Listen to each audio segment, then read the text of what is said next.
නදුනි කරුණාතිලක කියන්නේ අප රටේ ඉන්න දක්ෂ රංගන ශිල්පිනියක් වගේම නිරූපණ ශිල්පිනියක්.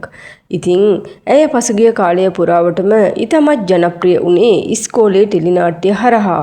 ඉස්කෝලේ ටෙලිනාට්‍ය වගේම පාවෙලා වලාකුලේ එයිද අම්මා ටෙලිනාට්‍ය හරහාත් ඇය ප්‍රේක්ෂකයින්ගේ ආදරය දිනා ගැනීමට සමත් වුණා.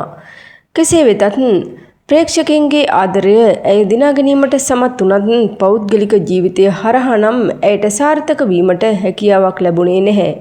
යම් යම් මතභේදාත්මක ගැටලු නිසා ඇය පළමු විවාහයෙන් වෙන්වීමට තීරණය කරපුවත සමාජ මාධ්‍ය හරහා මීට වසරකට පෙර ලැබුගින්නක් මෙන් පැතිර ගියා.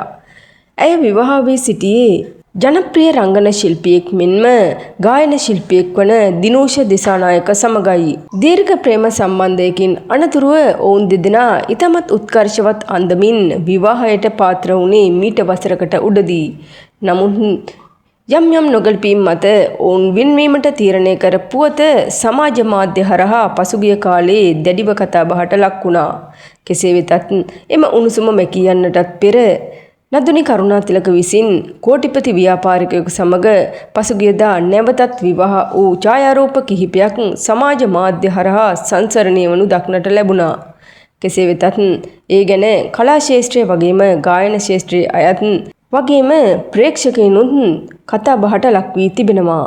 ඉතින් ඇත්තටම දිනෝෂ දිසානායකගෙන් වෙන්වී වසරක් ගතවීමටත් පෙර ඇය නැවත මේ විවාහ වීම සම්බන්ධයෙන් ගොඩක් දෙනා කතා කරන්නේ නදුනිට මීට පෙරත් මේ සම්බන්ධය තිබුණදෝ කියලා.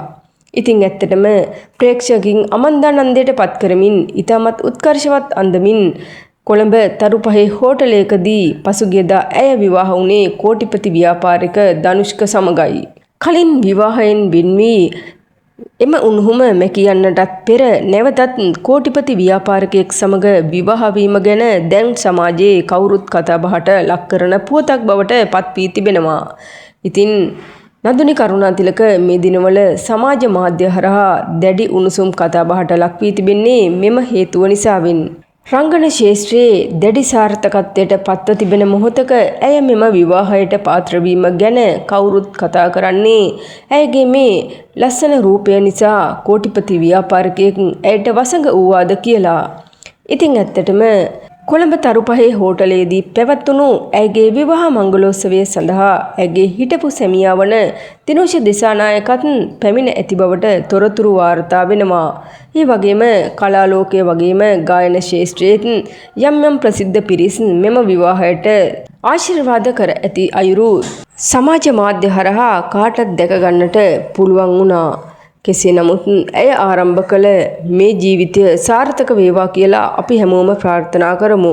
ඒ වගේම රටේ ලෝකයේ සිදුවන සියලුම තොරතුරු දැනගන්න අපේ නාලිකාව සබ්ස්ක්‍රයිබ් කරලා තියාගන්න.